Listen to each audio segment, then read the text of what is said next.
बंधु माने आजिर एही कार्यक्रम को आपण मनकु स्वागत। आजिर एही कार्यक्रमटी मेष राशि व्यक्ति विशेष मानक पई बहुत गुरुत्वपूर्ण अटे, बहुत ही खास अटे।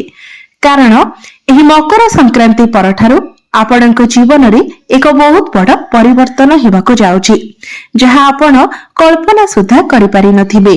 आपणक जीवन रे चलिथिबा अनेक गुड़िए समस्यार अंत हेबा पई जाउछि। आपणकु अनेक गुड़िए सफलता मिलिबाको जाउछि। अनेक क्षेत्र रे आपणक पई सफलतार द्वार खोलिबाको जाउछि एवं आपणक जीवन रे लागि रहिथिबा अनेक गुड़िए समस्यार समाधान हेबा पई जाउछि।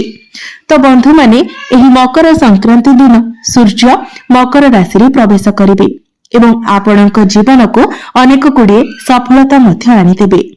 बंधु माने पूर्वरु आपणकर स्वास्थ्य जनित समस्या देखा देउथिला।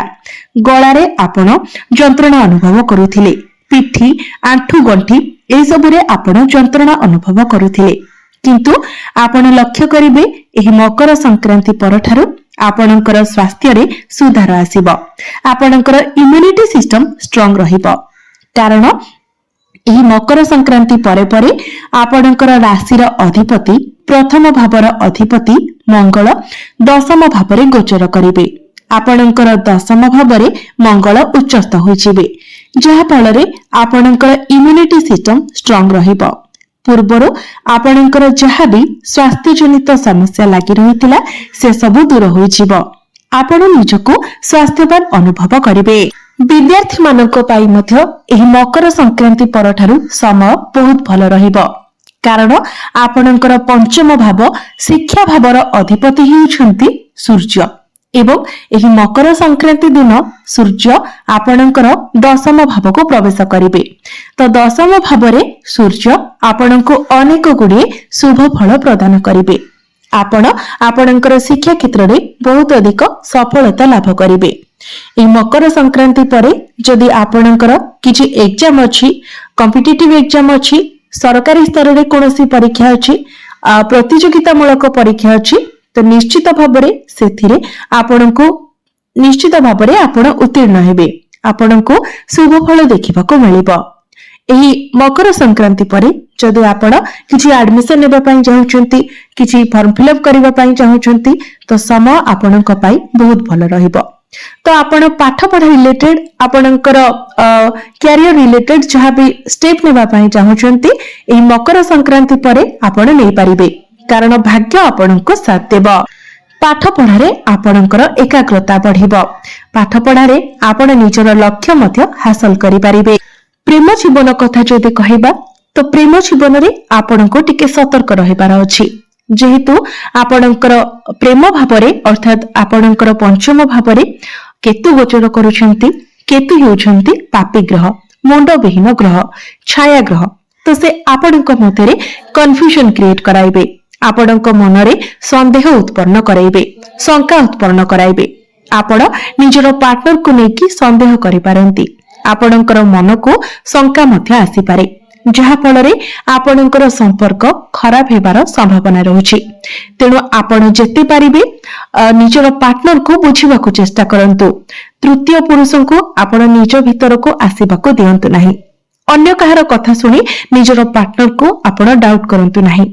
आपण निज भितरे अंडरस्टैंडिंग जेते भल रखिबे आपणकर प्रेम जीवन सेते भल रहिबो। नचेत आपण जदि अन्य कोनोसी व्यक्तिर कथा सुनंती, बिना किछि कारण रे निजर पार्टनर को डाउट करंती, शंका करंती, तो आपणक मध्यरे ब्रेकअप हेबार मध्य संभावना रहुछि। तेणु आपण जेते पारिबे आपणकर पार्टनर को बुझिबाको चेष्टा करंतु एवं एपरि किछि कथा कहंतु नाही जहा तांको खराब लागिबो। वैवाहिक जीवन कथा जदि कहिबा तो वैवाहिक जीवन एही मकर संक्रांति परठारु आपणकर बहुत भल रहिबो। कारण आपणकर वैवाहिक जीवनर अधिपति शुक्र आपणकर दशम भावरे गोचर करूचंती, बहुत भल स्थिति रे अछंती। तो आपणकर वैवाहिक जीवन बहुत भल रहिबो। पूर्वरु आपणक मध्यरे जदि कोनोसी प्रकारर मतभेद मनांतर चलिथिला तो से सब आपणक मध्यरे समाधान होइजिबो। आपण परस्पर को बुझी पारिबे, परस्पर प्रति आपणकर भल पाइबा बढ़िबो एवं आपण आपणकर जीवन साथींकर पर्सनल एवं प्रोफेशनल लाइफ रे मध्य ग्रोथ देखिबा को पाइबे। आपणक पई आपणक जीवन साथींकर भाग्योदय होई पारे, तांकर कैरियर रे एक बहुत भल परिवर्तन होई पारे। भाग्य कथा जदि कहिबा तो भाग्य मध्य एही मकर संक्रांति परठारु आपणकर बहुत भल रहिबो, कारण आपणकर भाग्य भावर अधिपति नवम भावर अधिपति देवगुरु बृहस्पति आपणकर तृतीय भावरे गोचर करुछंती एवं गुरुंकर दृष्टि आपणकर भाग्य स्थान उपरे ही रहुछि। तो आपणक मध्यरे साहस एवं पराक्रम बढ़िबो। भाग्य बलरे अल्प परिश्रम रे आपणको अधिक सफलता प्राप्ति हेबो। आपण भाग्य संबंधित जहाँ भी निर्णय नेबे सेथिरे आपणको सफलता मिलिबो। पितांक सहित संपर्क आपणकर बहुत भल रहिबो। पितांक ठारू आपणको सहाय्य सहयोग प्राप्ति हेबो। आपणकर अटकी रहिथिबा कार्य गुड़िक आगकू बढ़िबो। एही मकर संक्रांति परे कोनोसी दिगरु आपणको बड़ धन लाभ मध्य होई पारे। आपण किछि बड़ इन्वेस्टमेंट मध्य करि पारंती। एही मकर संक्रांति परे आपण नूतन भूमि जमी प्रॉपर्टी इत्यादि किनि पारंती। नूतन गृह मध्य निर्माण करि पारंती। आपण निजर गृह को कोनोसी बड़ जिनिस लग्जरियस जिनिस किनिकी आनि पारंती। आपणकर गृह रे कोनोसी शुभ मांगलिक कार्यर आयोजन मध्य होई पारे। आपण कोनोसी धार्मिक यात्रा मध्य करि पारंती। कैरियर कथा जदि कहिबा तो आपणकर कैरियर भावर अधिपति हेउछंती शनि।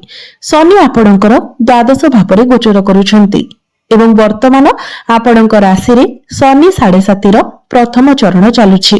तो निश्चित भावरे एठारे जदि आमे कहिबा तो आपणक उपरे कार्यभार टिके अधिक रहिबो, प्रेशर अधिक रहिबो।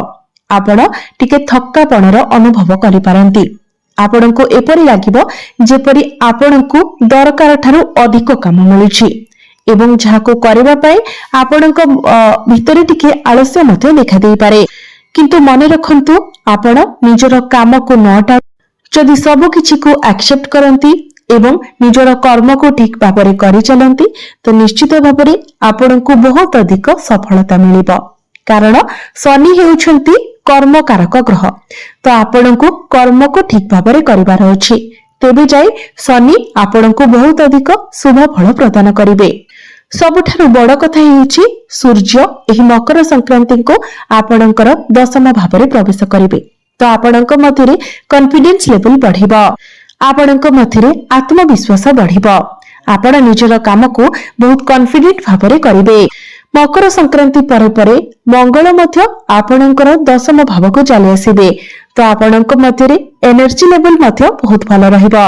तो जदि आपण आईटी रिलेटेड किछि काम करूछंती, इंजीनियर अछंती, कंप्यूटर रिलेटेड किछि काम करूछंती, प्रॉपर्टी रिलेटेड किछि काम करूछंती तो एई सब क्षेत्र रे आपनको बहुत अधिक ग्रोथ मिलिबा को जाउछि। किबा जदि आपनको निकट रे चाकरी नाही एवं आपण चाकरी रो अन्वेषण रे अछंती तो एही मकर संक्रांति परे आपनको चाकरी मिलिबार बहुत अधिक संभावना रहउछि। तेनु आपण निज तरफरो चेष्टा जारी रखंतु एवं जदि आपण सरकारी क्षेत्र रे चाकरी करूछंती तो आपनको अनेक लाभ मिलिबा को जाउछि। आपणकर प्रमोशन होई पारे, आपणकर दरमारी वृद्धि होई पारे। चाकरी क्षेत्र रे आपणकर मान सम्मान बढ़िबो, आपणकर पदोन्नति हेबो। तो मकर संक्रांति परे आपणकर कैरियर बहुत भल रहइबो। बिजनेस कथा जदि कहिबा तो बिजनेस रे मध्य एही मकर संक्रांति परठारु आपण ग्रोथ देखिबा को पाइबे। आपणकर फाइनेंशियल ग्रोथ हेबो, आपणको अधिक प्रॉफिट मिलिबो, आपणकर ग्राहक बढ़िबे। आपण निजर बिजनेस को आगो को बढ़ाइबा को चेष्टा करि पारंती। बिजनेस को नेकी आपणको मन को नुआ नुआ आइडिया मध्य आसीबो। निजर बिजनेस को बढ़ाइबा पई आपण मध्य प्रयास करिवे। एबे आसंतु जानिबा किछि उपाय विषय रे, जे उपाय गुड़िक करिबा द्वारा आपणको अधिक मात्रा रे शुभ फल प्राप्ति हेबो एवं जहा किछिटा अशुभत्व रहउची से गुड़िक खंडन होई जिवो। तो सेति पई आपण प्रत्येक दिन गुरुंकर बीज मंत्र 108 थर जप करंतु। प्रत्येक दिन आपण हनुमान चालीसार पाठ करंतु। प्रत्येक दिन मंगलंकर बीज मंत्र 108 थर जप करंतु एवं प्रत्येक दिन उदित सूर्य को आपण तंबा पात्र रे जलार्घ्य अर्पण करंतु। तो बंधु माने आपणकर जीवन मंगलमय हो, यह ही ईश्वरंक निकटरे मोर प्रार्थना।